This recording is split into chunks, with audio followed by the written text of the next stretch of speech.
গীতার শ্লোক শুনে হাজারো মানুষ নতুন করে বাঁচার শক্তি পেয়েছেন। ভগবান শ্রীকৃষ্ণ এমন একটি কথা বলবেন যা হয়তো আপনার জীবন বদলে দিতে পারে, তবে পুরোটা শুনবেন। হরে কৃষ্ণ, রাধে রাধে।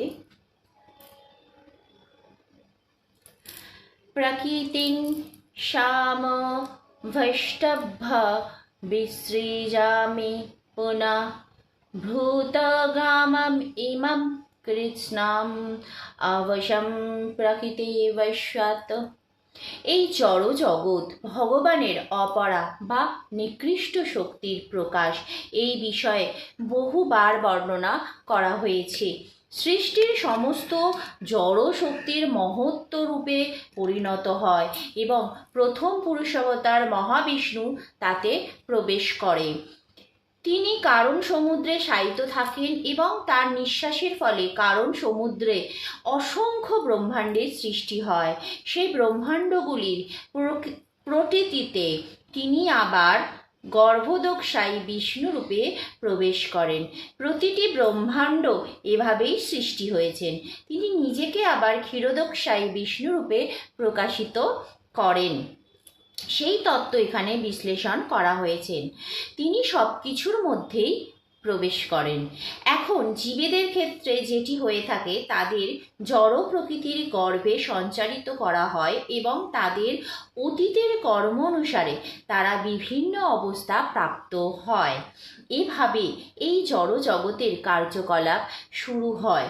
সৃষ্টির একেবারে শুরু থেকেই বিভিন্ন প্রজাতির জীবেদের কার্যকলাপ শুরু হয়ে যায়। এমন নয় যে সব কিছুই বিবর্তিত হয়েছে। ব্রহ্মাণ্ড সৃষ্টির সঙ্গে সঙ্গে একই সময়ে বিভিন্ন প্রজাতির সৃষ্টি হয়েছে, যেমন মানুষ, পশু, পাখি সমস্তই একই সঙ্গে সৃষ্টি হয়েছে। কারণ পূর্বকল্পের প্রলয়ের সময় জীবেদের যার যেমন বাসনা ছিল সেভাবেই তারা আবার অভিব্যক্ত হয়েছে। তার মানে বন্ধুরা, আমরা পূর্বজন্মে যেরকম কর্ম করে এসেছি সেই অনুযায়ী কিন্তু আমাদের জন্ম হয়েছে, এটা আমাদের মনে রাখতে হবে।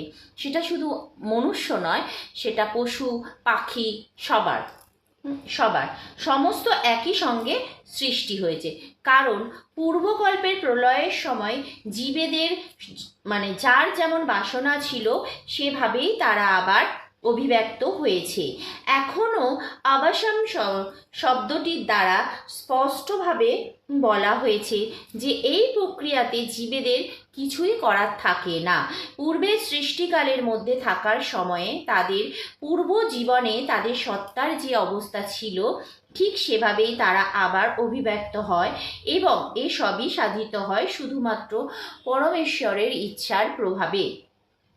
ন চ মাং তানি কর্মাণি নিবধ্নন্তি ধনঞ্জয়া উদাসীন বদাসীনম শক্তং তেষু কর্মসু।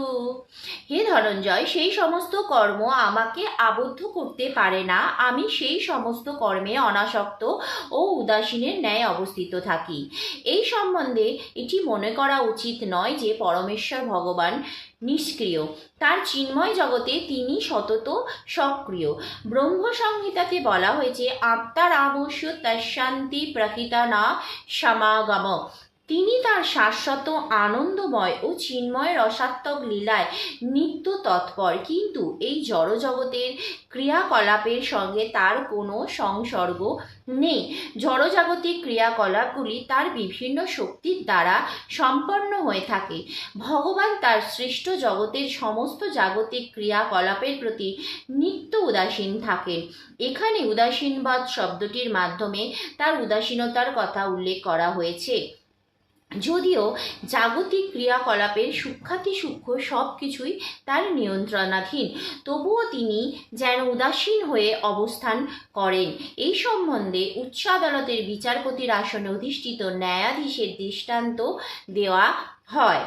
তার আজ্ঞার কত ঘটনা ঘটে চলে, কারো প্রাণদণ্ড, কারো কারাবাস, কেউ আবার অসীম সম্পদ লাভ করে, কিন্তু তবুও তিনি নিরপেক্ষভাবে উদাসীন হয়ে থাকেন।